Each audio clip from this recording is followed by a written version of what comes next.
Good morning, जय हिंद साथियों। एक ब्रेक के बाद फिर से हैं। कुछ टेक्निकल इश्यू की वजह से 2-3 दिन क्लास नहीं हो पाई थी।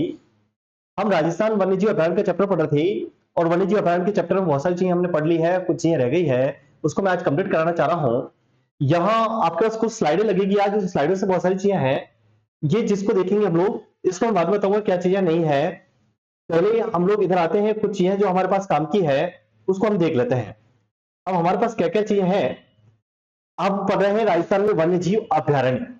आप लोग अगर देख रहे हैं तो ये जो वन्यजीव अभयारण्य आपको यहाँ पे दिखाई दे रहे हैं, इसमें अमूमन लगभग, इसको मैं थोड़ा सा बड़ा कर देता हूं तो आपको सारी साफ साफ इस बोर्ड पे भी दिखाई देंगे। और आप जब इसको क्लास को पॉज करके लिखने की कोशिश करेंगे तो आपको ये पूरे पूरे देखने को मिल जाएंगे कि आपको कहीं पर भी इस तरह से डिस्टर्ब ही नहीं होगा कि आपको ये नहीं नजर आ, नहीं हो रहा, बहुत सारी चीजें हो जाएंगी।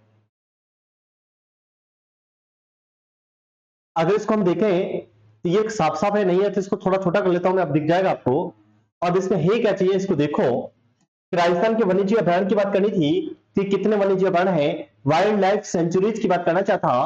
और इसका पहली बात याद रखना, भविष्य में ये प्रश्न आ सकते हैं कि अभयारण्य का अर्थ क्या होता है। अभय अरण्य, भय मुक्त वन, अर्थात ऐसा वन जहां वन्य जीव सुरक्षित घूम सके, यानी उसको कोई रोक टोक वाला नहीं हो, उसको अभयारण्य कहते हैं। वही वन्य जीव है, यानी वन का जीव जो है वो घूम सके, उसको वन्य जीव अभयारण्य कहते हैं। इसमें ये पूरा पीपीटी आपको इसमें क्या क्या पढ़ रहा है, इस बात को याद रखना। एक तरफ लिखा है वन्यजीव अभयारण्य का नाम लिखा है, फिर उसकी स्थापना वर्ष लिखा है, फिर उसका क्षेत्रफल लिखा है, फिर जिला लिखा है, फिर विशेष लिखा है या विशेषता लिखी है। और कुछ में ये नीचे नोट डाल के लिखा हुआ है। आप लोग इस बात को याद रखें, इस पूरे पीडीएफ पीपीटी जितनी भी है उसमें आपको सबका क्षेत्रफल नहीं रखना है, इस बात को याद रखना है। नेवर, क्षेत्रफल नहीं रखना आपको। इसमें सबकी स्थापना वर्ष भी याद नहीं करनी है, नहीं करनी है। आपको स्थापना वर्ष एक सबसे पहला कौन है उसकी याद करना है, एक सबसे बड़ा कौन है उसकी याद करनी है, और एक सबसे छोटा कौन है उसकी याद करनी है। इसके अलावा कोई याद नहीं करना है। स्थापना वर्ष 3 की याद करनी है, सबसे बड़ा, सबसे छोटा और सबसे पहला, ये याद कर ले स्थापना वर्ष। फिर क्षेत्रफल सबसे बड़े की याद रखनी है और सबसे छोटे की याद रखनी है, बाकी क्षेत्रफल किसी का याद नहीं रखना है। जिले सबके याद रखने पड़ेंगे, कौन सा किस जिले में आता है सबको याद रखना पड़ेगा। और ये विशेषताएं और इंपोर्टेंट, अगर जिस किसी के नीचे नोट डाल लगे हुआ, ये याद कर लो मेरे दोस्त, ये 27 वन्यजीव अभयारण्य का चैप्टर क्लोज हो जाएगा, इससे बाहर कुछ भी नहीं आएगा, कभी भी नहीं आएगा। ये पीपीटी आपको मिल जाएगी। बाद में जो लाइव वीडियो देखना चाह रहे हैं यूट्यूब पे, जो बाद में देखेंगे, अगर आपको इसका पीडीएफ फॉर्मेट चाहिए तो नीचे एक नंबर आता है अदम एकेडमी का, उस नंबर पे आप मैसेज करके ले सकते हैं। और अगर आपको दिख रहा है तो आराम से नोट डाउन कर ले, कोई दिक्कत नहीं है। और क्लियर हमारे को पीडीएफ चाहिए तो पीडीएफ आप यहां से ले सकते हैं, बाद में इसको देख के। ठीक है, ये सारे के सारे वन्यजीव अभयारण्य है, इसको बारे में बात करूंगा। इसके बाद देखिए, एक वन्यजीव अभयारण्य का सिस्टम चल रहा पूरा पूरा, ये सारे का सारा वन्यजीव अभयारण्य की लिस्ट है। ये 13 नंबर तक है यहाँ पे, फिर आप देखोगे 19 तक आ गया है लास्ट, और ये लास्ट 26, और इसमें एक लास्ट में और कहीं होगा, ये 27 यहां तक लिखा हुआ है। फिर देखो आखेट निश्चित क्षेत्र लिखे हुए हैं। इंपोर्टेंट मेरे को ऐसा लगता है कि भविष्य में इस आखेट निश्चित क्षेत्र का प्रश्न यहां से है, ये वाला। भविष्य में ये प्रश्न है आपको आखेट निश्चित क्षेत्र का। अब तक वो पूछ रहा था कौन सा कहां है, ये पूछ रहा था, अब ये पूछेगा कि वन्य जीव सुरक्षा अधिनियम 1972 की जो धारा 37 है उसके तहत आखेट निषिद्ध क्षेत्र घोषित किए जाते हैं। तो ये याद रखना, ये आखेट निषिद्ध क्षेत्र कहां घोषित होते हैं, ये धारा 37 में घोषित होते हैं। ये किसको कहते हैं, वन्य प्राणियों की सुरक्षा विकास किया जाए तथा जीवों का शिकार वर्जित है, ये नाम है, ये सारे के सारे इसके अंदर है। तो ये वन्य आपके आखेट निषिद्ध क्षेत्र है। इस आखेट निषिद्ध क्षेत्र में देखोगे तो मैंने लिखा है कि ये सबसे बड़े सर्वाधिक कहां है, तो 7 जोधपुर में है, 5 बीकानेर में है, 3 अजमेर में है। क्षेत्रफल के आधार पर ये बड़े बड़े कौन से हैं, तो एक संवत्सर कोटसर है, जंबेश्वर है, रामदेवरा उजला है और गंगवाना है।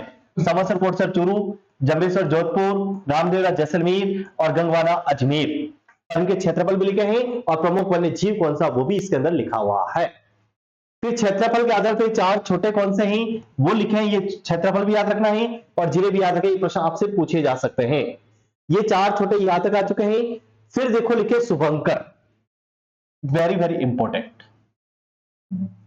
शुभंकर is the very very important. ये आपको 33 है, ये 33 से याद रखना, तुम 50 के भरोसे मत जाना मेरे दोस्त कि हम तो 50 पढ़े नहीं, आप तो इसको 33 को पढ़ के चले जाओगे तब भी आपका काम हो जाएगा। ये शुभंकर का प्रश्न आता है, इंपॉर्टेंट है। आगे अगर देखोगे आप लोग तो आपके पास एक कंजर्वेशन रिजर्व दे रखे हैं, संरक्षित क्षेत्र। ये कंजर्वेशन रिजर्व राजस्थान में संरक्षित क्षेत्र जो थे वो 36 हो चुके हैं, 36 हो चुके कंजर्वेशन रिजर्व।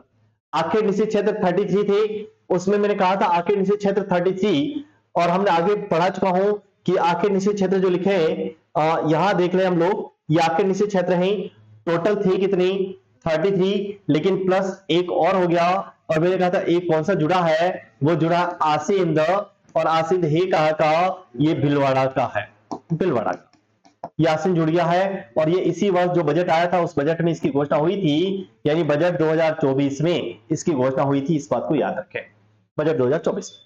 ठीक है, तो इसके बारे में ये था, इसके बारे में और आगे चीजें हैं। आगे हम देख रहे हैं ये सब 36 के 36 नाम है, आपको इसकी तारीख याद नहीं रखनी है, जितने भी कंजर्वेशन रिजर्व है आपको तारीखें याद नहीं रखनी है, नवीनतम कौन से बने वो याद रखिएगा, और सबसे बड़ा कौन है सबसे छोटा कौन सा ये देखना, बाकी कोई मतलब नहीं है। जिले कौन से में ये जरूर देखना है, जिले का प्रश्न आता है। और इधर ये लास्ट में जो साइड में लाइन लिखी ये थोड़ी देख के जाना, क्योंकि ऐसा प्रश्न एक अभी कोई एग्जाम हुआ था उसके अंदर पूछा था और उत्तर नहीं हुआ था लोगों का, लेकिन अपने पास सारे उत्तर यहां पर है, इस बात को याद रखिएगा। नेक्स्ट अगर देखोगे तो आपको ये सर्वाधिक कहां है 12 में, और नीम का थाना, इसके बारे में बात करने के लिए गई है। आगे आ जाते हैं हम लोग कुछ चीजें और इसी वन्य जीव अभ्यारण्य चैप्टर से, हालांकि वनस्पति का चैप्टर भी था उसको इंक्लूड कर दिया है मैंने, इसी में इंक्लूड क्या किया है, आपको एक चीज दिखाई दे रही है यहां पे, पर्यावरण से संबंधित पुस्तकें, बुक्स। एक पुस्तक आती है लाल पुस्तक, जिसमें क्या होता है, विलुप्त प्राय या लुप्त हो रही जातियों का उल्लेख, यानी जो जाति लुप्त हो चुकी है उनका उल्लेख कहां मिलेगा, रेड डाटा बुक में मिलेगा, खत्म हो चुकी है।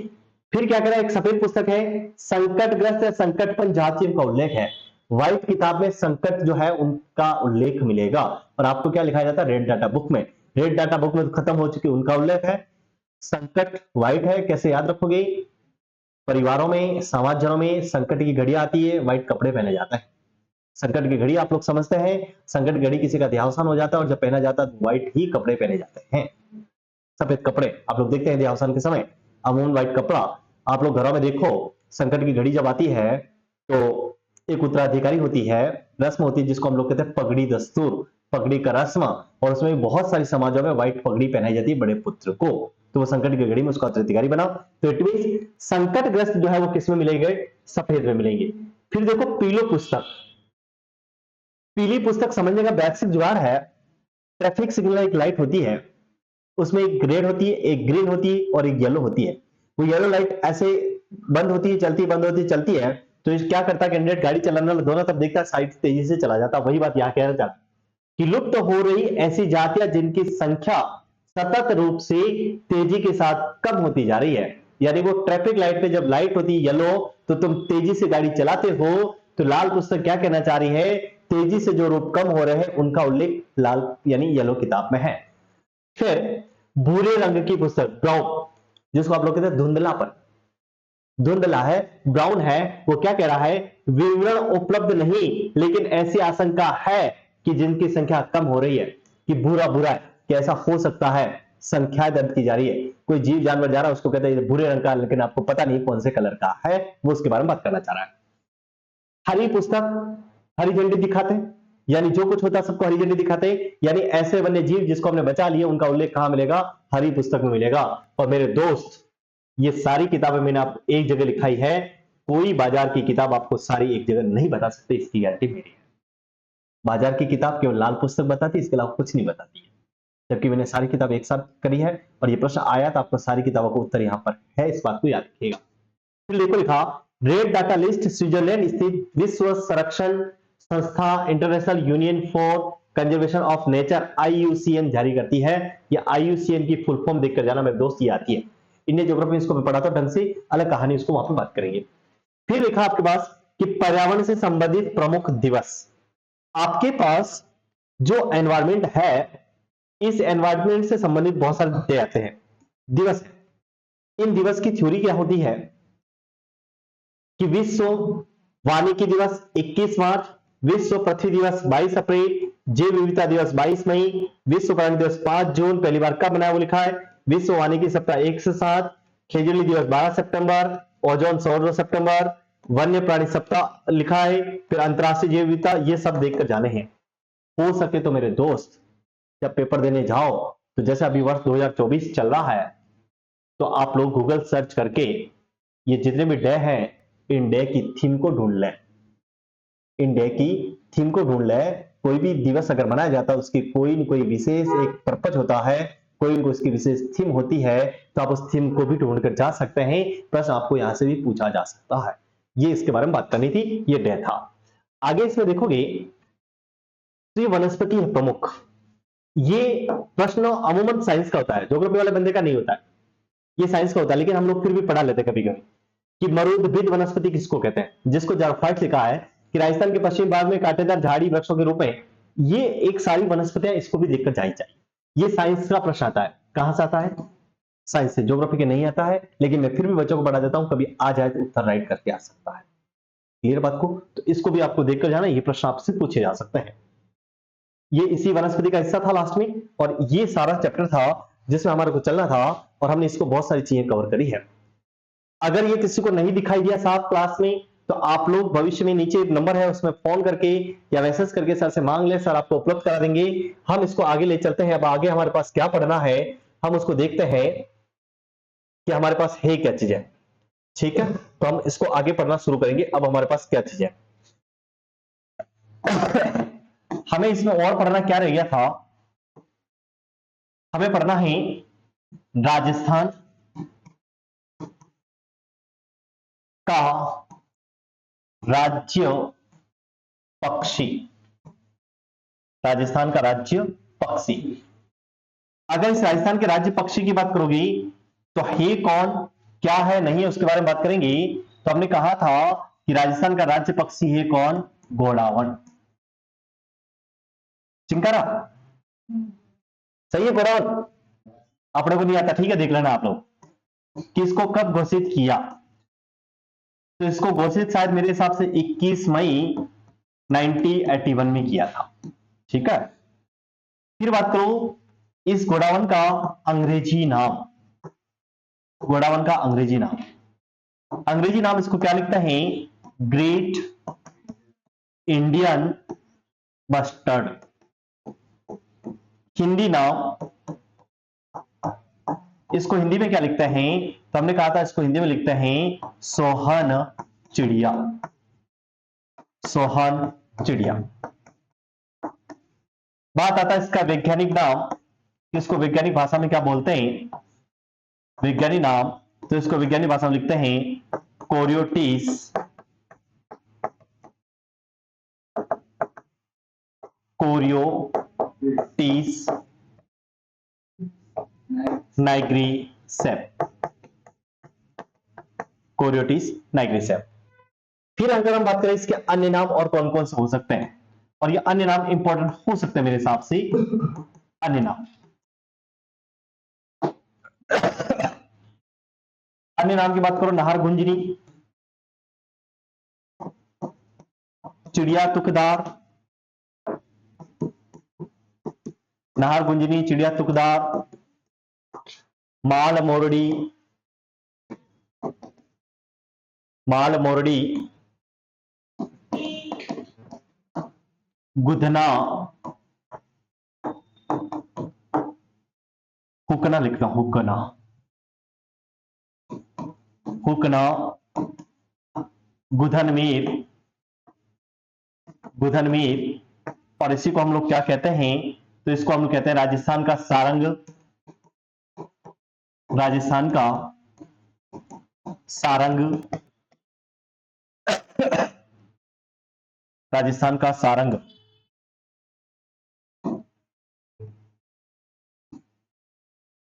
राजस्थान का सारंग, और इसी को कहते हैं राजस्थान का चतुर्मुर्ग। ये सब के सब नाम इसी के हैं। ये सब के सब नाम इस घोड़ावन के हैं। तो आपको इस घोड़ावन के बारे में इतनी सारी जानकारी पता होना चाहिए पहले पहले। तो राजस्थान का राज्य पक्षी कौन है? घोड़ावन है। इसकी घोषणा कब हुई है? 21 मई 1981 को हुई है। इसका अंग्रेजी नाम क्या है? ग्रेट इंडियन बस्टर्ड है। हिंदी में इसको क्या कहते हैं? सोहन चिड़िया कहते हैं। वैज्ञानिक नाम इसका कोरियोटिस नाइग्रीसेप। अन्य नाम नहार, गुंजरी, चिड़िया, तुगदार, माल, बोर्डी, हुकना, गुदनवी और राजस्थान का सारंग और राजस्थान का शुतुरमुर्ग। इसको लिखो फटाफट, मैं फिर आगे लिखवाता हूँ एक्सप्लेन है। अच्छा एक लिखा हुआ था ना। नेक्स्ट लाइन से लिखना, नेक्स्ट लाइन से।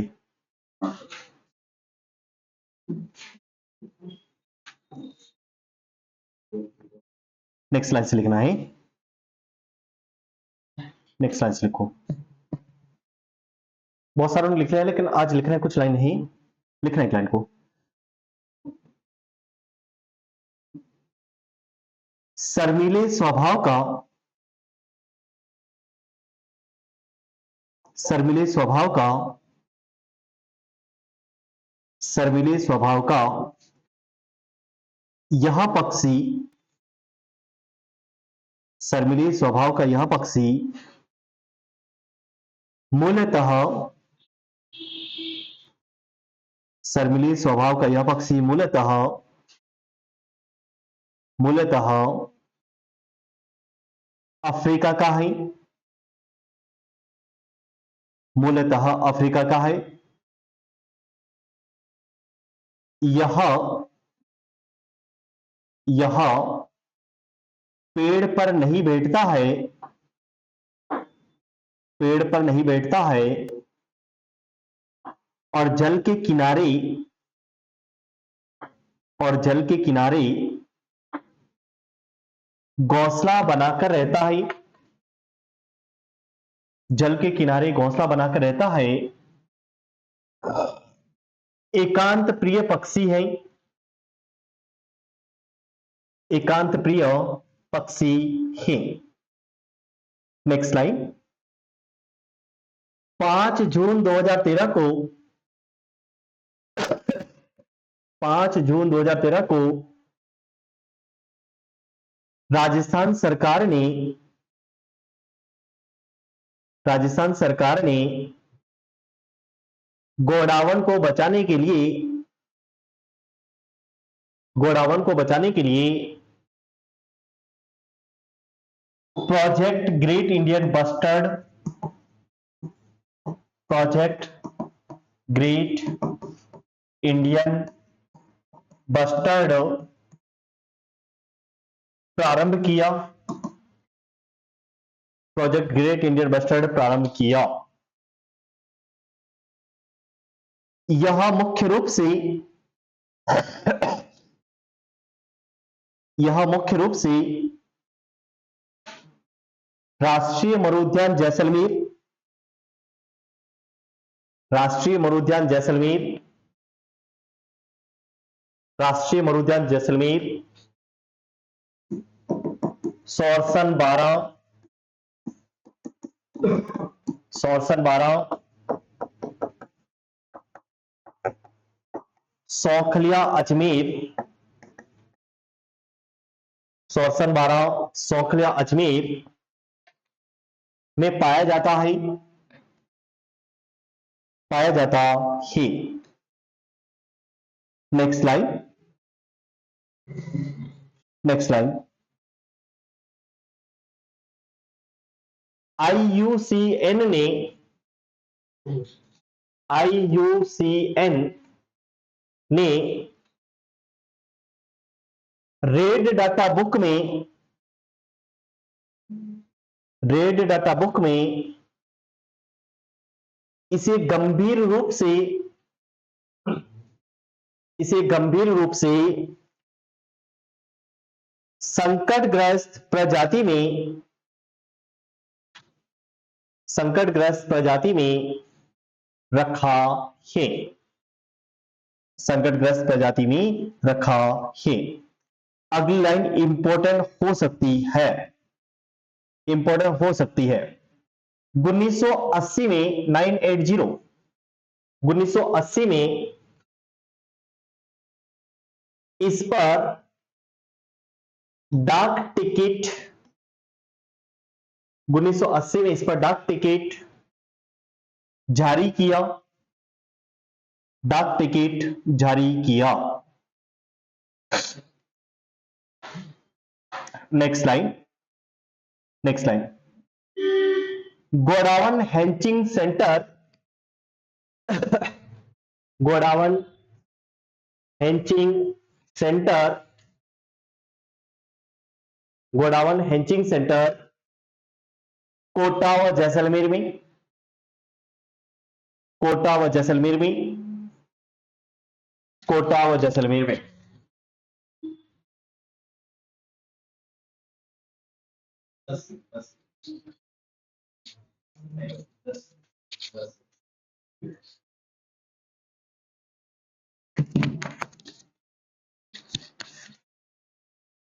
हैचिंग सेंटर कोटा व जैसलमेर में। अगली लाइन इंपोर्टेंट बना के लिखना, अगली लाइन इंपोर्टेंट, इंपोर्टेंट बना के लिखना है। भारतीय वन्यजीव संरक्षण अधिनियम, भारतीय वन्यजीव संरक्षण अधिनियम 1972,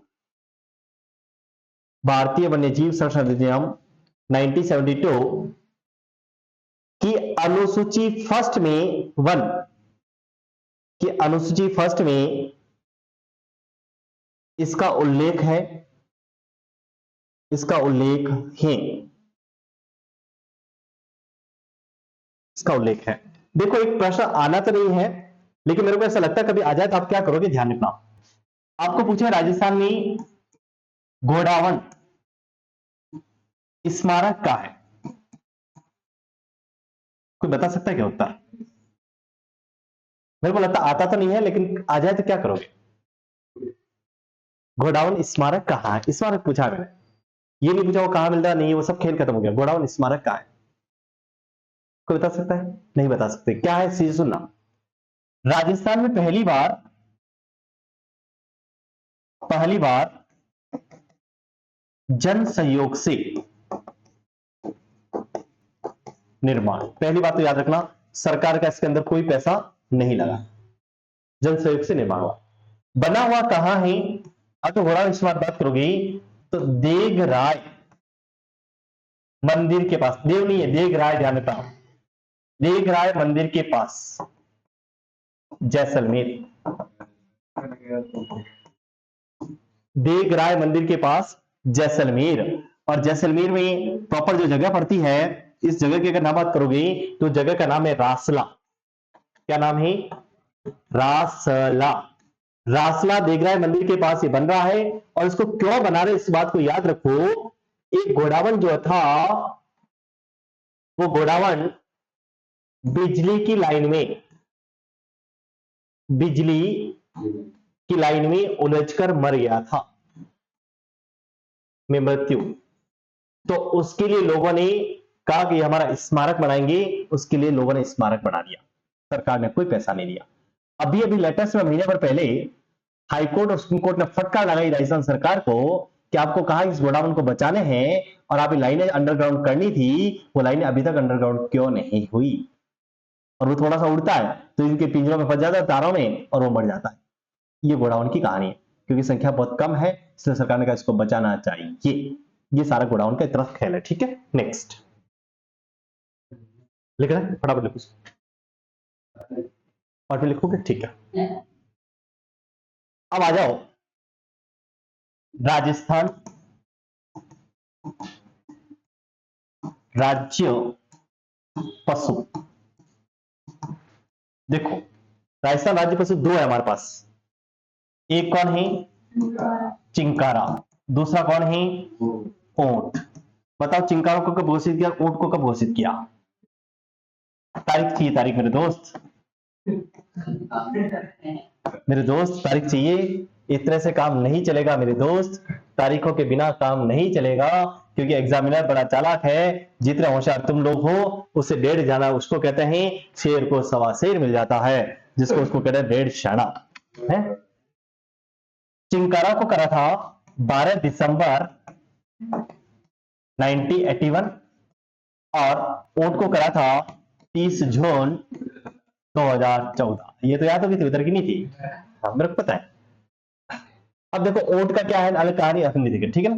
हम बात करें तो ये जो चिंकारा है ये वन्य जीव श्रेणी का है, वन्य जीव श्रेणी का, और ये पशुधन श्रेणी का।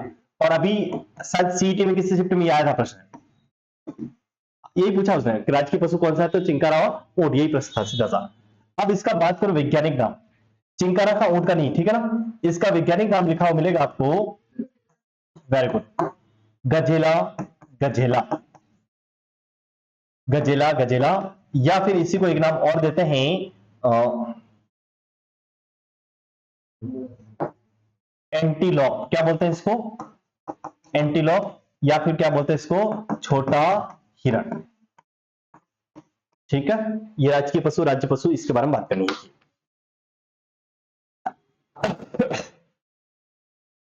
ठीक है, इस चैप्टर में अधिकांश कहानी हम पढ़ चुके हैं, एक थोड़ा सा पोर्शन बचा है, कल इसमें बारे में बात करूंगा।